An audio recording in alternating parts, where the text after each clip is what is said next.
राकेश जी, हम 4 बजे आ गए थे आपकी इंतजार। मेरे बड़े प्रिय मित्र राकेश जी, हमारे सुजीत जी, अमोद जी, अक्षय जी, सियाराम जी और कार्यक्रम के ऑर्गेनाइजर प्रेम शंकर जी और राजीव जी, आर के सिंह जी और यहाँ पर उपस्थित प्रबुद्ध वर्ग के सभी श्रोतागण। देखिए, ऐसे मंच पे बहुत लंबा बोलने की कोई आवश्यकता नहीं है और यहाँ पे वक्ता भी काफी हैं तो हम लोग उनको सुनेंगे। लेकिन क्या होता है कि कभी लोग तो बोल के ताली बजवा देते हैं, हमें तो अपनी बातचीत से ताली बजवानी पड़ेगी। क्या हम कहते हैं? देखिए, जो टॉपिक है India emerging as a global leader, इसमें महत्वपूर्ण बात है कि भारत के लोग ही नहीं कह रहे, पूरा विश्व इस बात को अब मान रहा है कि भारत आने वाले समय में ग्लोबल लीडरशिप एज्यूम करेगा। जब प्रधानमंत्री जी कहते हैं कि 2047 में हम विश्व गुरु के स्थान पे अपने आप को देखते हैं, तो इस बात को केवल हम ही नहीं कह रहे, पूरा विश्व इस बात को मान रहा है। तो जो दूसरे दो शब्द हैं, चैलेंजेस तो हमें ध्यान में रखते हैं, लेकिन प्रॉस्पेक्ट्स के बारे में मुझे कोई डाउट नहीं है कि there is no question that दूसरी बात जो मैं कहना चाहता हूं कि अगर विश्व भारत को लीडरशिप के रोल में देखता है, उसका कारण क्या है? क्योंकि हम कह रहे हैं या कोई बात कह रहे हैं या पिछला इतिहास है हमारा, इसके कारण नहीं है, क्योंकि विश्व आज मान रहा है कि आने वाली 2-3 डिकेड्स में जो इकोनॉमिक एक्टिविटी है, जो भारत इकोनॉमिक सुपर पावर के रूप में एमर्ज कर रहा है, वही उसका कारण है। अगर G20 की हमें प्रेसिडेंटशिप मिलती है, अगर यूनाइटेड नेशंस के सिक्योरिटी काउंसिल्स की अगर हमारे को परमानेंट मेंबरशिप की बात करते हैं, क्वेड की बात करते हैं, जो इतने सारे आसियान कंट्रीज और जो अलग अलग प्लेटफॉर्म्स हैं, इसमें वर्ल्ड इकोनॉमिक फोरम वगैरह में भारत की बात इसलिए हो रही है, भारत को इसलिए महत्वपूर्ण देश माना जा रहा है कि आर्थिक रूप से जो इकोनॉमिक एक्टिविटी है वो भारत के अंदर अलाइन होगी। तो यह बात हमें बिल्कुल ध्यान में रखनी है। अगर ये अमृत काल के जब प्रधानमंत्री जी बात करते हैं, तो आर्थिक रूप से भारत को सशक्तिकरण का काम जो प्रधानमंत्री जी ने 2014 से शुरू किया है, वो एक महत्वपूर्ण पहलू है और इसी कारण विश्व आज हमें लीडरशिप के रोल में मानता है। इसमें 3 छोटी छोटी बातें मैं आपके सामने रखूंगा।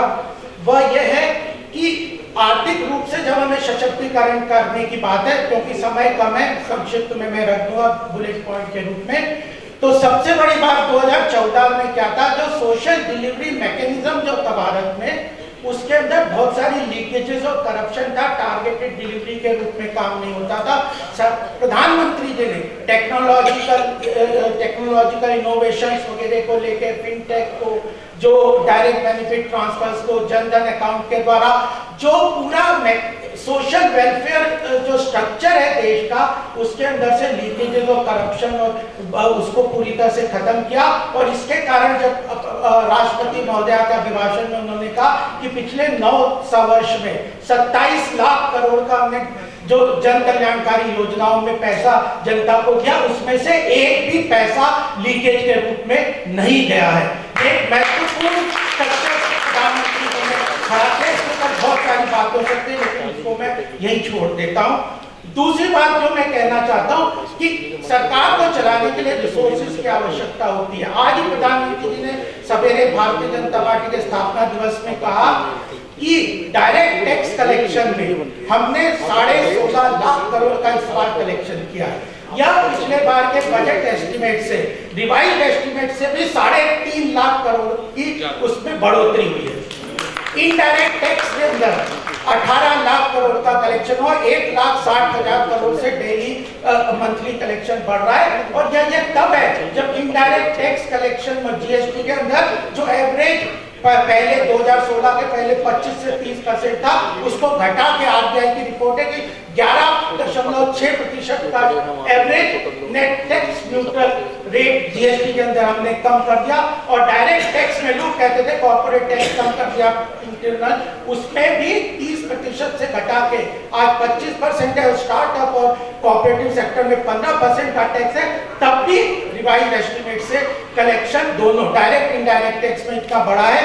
उसका कारण ये है, उसका कारण इसलिए है कि जो पैसा भी है, लोग टैक्स तो पहले भी देते थे, लेकिन सरकार ने उसके अंदर से भ्रष्टाचार को खत्म करके वो सीधा सरकारी खजाने में जाए, इसकी पूरी व्यवस्था की है। जीएसटी को ऑनलाइन किया है, वर्चुअल असेसमेंट को किया है, बहुत तरह की चीजें सरकार ने जो टैक्स को किया, तो यह रिसोर्सेज को भी बढ़ा दिया है।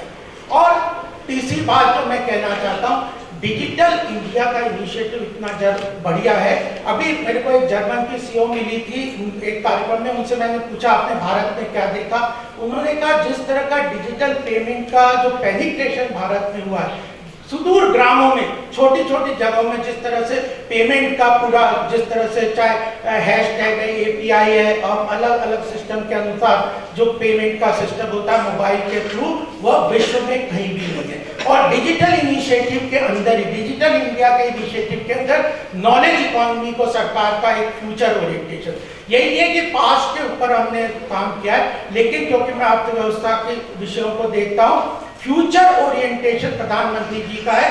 दो क्षेत्र में आने वाली इकोनॉमी को हम लेके जाना वाले हैं, प्रधानमंत्री जी का विजन है, वह है, एक है नॉलेज इकोनॉमी, डिजिटल इंडिया के इंफ्रास्ट्रक्चर को क्रिएट करके नॉलेज इकोनॉमी के ऊपर बड़ा फोकस है। आर्टिफिशियल इंटेलिजेंस ले लीजिए, ब्लॉकचेन टेक्नोलॉजी को ले लीजिए, ग्रीन एनर्जी इनिशिएटिव्स को ले लीजिए, स्टार्टअप इकोसिस्टम को ले लीजिए। आज ही स्टैंड अप की रिपोर्ट आई है, 40,000 करोड़ का महिलाओं के उत्थान के लिए सरकार ने उसमें काम किया है। 5G टेक्नोलॉजी में हम ग्लोबल लीडरशिप की तरह स्टैब्लिश हो गए, 6G भी हम लेके आ रहे हैं। तो इस तरह के ऐप के डेवलपमेंट के काम को लेते हुए knowledge economy is the area where India is best suited to lead the world, and this is the area where we will internet penetration को ले लीजिए, पंचायतों को ले लीजिए, इसके अंदर सरकार का बहुत बड़ा विजन है। और लास्ट बात को मैं आपको कहना चाहता हूँ, प्रधानमंत्री ने G20 के इनिशिएटिव में ये कहा है कि India is a global leader in cultural sector. और 5G ये जो G20 का इनिशिएटिव है, इसके अंदर 1 लाख लोग जब 56 जगहों पे देश में जाएंगे, तो उनको भारत का, they will be ambassador of India's culture to the global world. और इंडिया का art, culture, music, dance, architecture, food, festival, handicraft, languages, यह जो कल्चरल इकोनॉमी का जो पूरा कॉन्सेप्ट है, उसको लेके भारत की इकोनॉमी के ड्राइवर के रूप में काम करेंगे। तो प्रधानमंत्री जी का जो फ्यूचरिस्टिक विजन है, cultural economy will be growth propeller for India, knowledge economy will be the growth propeller of India, और चैलेंजेस के 3 बात आपके सामने शब्दों के रूप में रख देता हूँ। Global countries, even US and Europe are facing the challenges of inflation, recession and fiscal deficit. ये मैक्रो इकोनॉमिक जो पैरामीटर्स होते हैं, ये इकोनॉमी को ड्राइव करते हैं। इन तीनों में पोस्ट कोविड में ग्लोबल इकोनॉमी इनके कारण बड़ी मुसीबत में है। अमेरिका में 40 साल के बाद का इन्फ्लेशन अभी है, यूरोप इन्फ्लेशन से प्रॉब्लम में है, रिसेशन वहां पे हो रहा है, फिस्कल डेफिसिट है। भारत की मैक्रो इकोनॉमिक पैरामीटर्स को अगर आप देखें पोस्ट कोविड में, इन्फ्लेशन, रिसेशन और फिस्कल डेफिसिट, इन तीनों मैक्रो इकोनॉमिक पैरामीटर्स को भारत के, चाहे आरबीआई को देख लीजिए, फाइनेंस मिनिस्ट्री को देख लीजिए, प्रधानमंत्री जी के इनिशिएटिव में पोस्ट कोविड बहुत अच्छी तरह से काम किया है। तो यह मैक्रो इकोनॉमिक पैरामीटर्स का एक इकोसिस्टम भी क्रिएट किया है। इसके बेस पे प्रधानमंत्री जी का विजन है कि आर्थिक रूप से हम महाशक्ति के रूप में स्टैब्लिश होकर ग्लोबल लीडरशिप अचीव करेंगे। यही बात करके मैं अपनी बात को यहाँ पे समाप्त करता हूँ और आप सबका आभार व्यक्त करता हूँ कि मुझे आपने सुना, और आयोजकों का जो इंद्रप्रस्थ विचार मंच का मुझे बुला के मुझे सम्मान दिया। धन्यवाद। भारत माता की, भारत माता की, वंदे वंदे।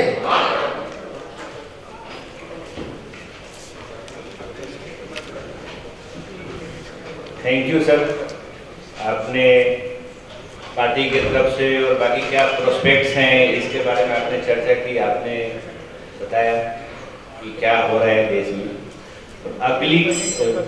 अगले जो हमारे वक्ता हैं, जो मुख्य वक्ता आज के प्रोफेसर राकेश सिन्हा जी, आप मेंबर ऑफ पार्लियामेंट राज्यसभा से, क्योंकि मीडिया वाले हमें से पीछे पड़ रहे थे, सर तो अभी भी यहाँ इस इंटरव्यू के लिए यहीं आ रहे हैं मीडिया वाले, तो इसलिए मुख्य वक्ता से मैं आग्रह करूँगा कि आपका स्पीच वो स्पीच दें, फिर आपसे जो वो कार्यक्रम होने के बाद आपसे आग्रह की पुनः आके ज्वाइन करें। संसद में मेरे साथी सुजीत जी, भारतीय जनता पार्टी के बहुत ही तेज तर्रार प्रवक्ता और आर्थिक मामलों के गहन चिंतक श्री गोपाल अग्रवाल जी, दिल्ली में अपनी कर्मठता से लोकप्रियता हासिल करने वाले और सेवानिवृत्त वरिष्ठ पुलिस अधिकारी अमोद कंठ जी, इंद्रप्रस्थ विचार मंच के श्री आर.के. सिंह जी, राजीव श्रीवास्तव जी, प्रेम शंकर जी, मंच पर उपस्थित सियाराम सिंह जी, अक्षय कपूर जी, बहनों और भाइयों, दो लोगों को सुनने के बाद मुझे एक छोटी सी कहानी याद आ गई। भगवान जगन्नाथ का दर्शन करते समय बाकी लोग भगवान जगन्नाथ की जय बोल रहे थे, एक महिला कुछ नहीं बोल रही थी। तो किसी ने उससे पूछा कि बहन तुम चुप क्यों हो? तो उसने कहा कि मैं एक बड़े द्वंद्व में हूं, मेरे पति का भी नाम वही है जो इस भगवान का नाम है, मैं कैसे जय जयकार करूं? तो उस महिला ने उसको राय दी, तुम बिना नाम लिए बोलो, आगे वाले ने जो कहा उसकी जय। तो गोपाल जी और सुजीत जी ने कहा उसकी मैं जय जय कर रहा हूं।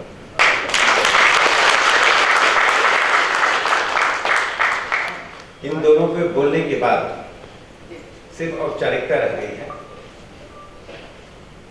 लेकिन इतिहास में तीन चीजों की भूमिका होती है, एक राष्ट्र की ताकत की, दूसरा राष्ट्र की दृष्टि की और तीसरा राष्ट्र के नेतृत्व की। जब इन तीनों चीजों का समागम हो जाता है, वह राष्ट्र दुनिया में अपने वैचारिक आधिपत्य को स्थापित करता है। आजादी के बाद पहली बार भारत उस दौर से गुजर रहा है और गुजरने का एक बड़ा कारण है, जिस प्रकार से इतिहास में व्यक्तित्व की भूमिका होती है। रूस में लेनिन ने, इंग्लैंड में चर्चिल ने, अमेरिका में अब्राहम लिंकन ने जो अपने समय में भूमिका अदा की, आज प्रधानमंत्री नरेंद्र मोदी जी उसी भूमिका में भारतीय राष्ट्र के प्रधानमंत्री के रूप में दुनिया में अपनी भूमिका अदा कर रहे हैं। भारत वही था, भारत की ताकत भी लगभग वही थी, लेकिन भारत आज वह नहीं है जो भारत 2014 से पहले थे। शायद हम में से बहुत से लोगों को लगा कि संभवतः सिर्फ सत्ता परिवर्तन हो रहा है, नेतृत्व परिवर्तन हो रहा है, पार्टी का परिवर्तन हो रहा है, एक पार्टी दूसरे को विस्थापित कर रही है। लेकिन जिन लोगों ने हम पे 200 वर्षों तक राज किया, उन्होंने भांप लिया कि सिर्फ सत्ता परिवर्तन नहीं, यह परिवर्तन किसी गहरे परिवर्तन को जन्म देने वाला है। इसलिए द गार्डियन अखबार ने 18 मई 2014 को एक संपादकीय लिखा। उस वक्त प्रधानमंत्री नरेंद्र मोदी जी के शपथ लेने की का बेला था। उसने लिखा था, finally Britishers have left India. जो ब्रिटेन के लोग 1947 में भारत छोड़ गए थे, लेकिन भौतिक रूप में छोड़ गए थे, मानसिकता इस देश में अंग्रेजियत मानसिकता इस देश में थी और आज भी कुछ हद तक है, जिसे आज भारत के प्रधानमंत्री नरेंद्र मोदी जी ने भारतीय जनता पार्टी के स्थापना दिवस पर कहा बादशाही मानसिकता। इसी बादशाही मानसिकता को उखाड़ने के लिए प्रधानमंत्री जी ने बीड़ा दिया। जब आंतरिक परिवर्तन होता है, उस आंतरिक परिवर्तन से जनता की ताकत यानी लोक शक्ति एक सामूहिक चेतना के रूप में दुनिया के सामने खड़ी हो जाती है। फिर दुनिया को लगता है कि भारत सिर्फ भूगोल नहीं, भारत सिर्फ पहाड़ जंगल और लोगों का एक भूभाग नहीं, यह एक ऐसी ताकत है जो विचार के रूप में, धन शक्ति के रूप में, एक दृष्टि के रूप में दुनिया में अपना कदम बढ़ा रही है।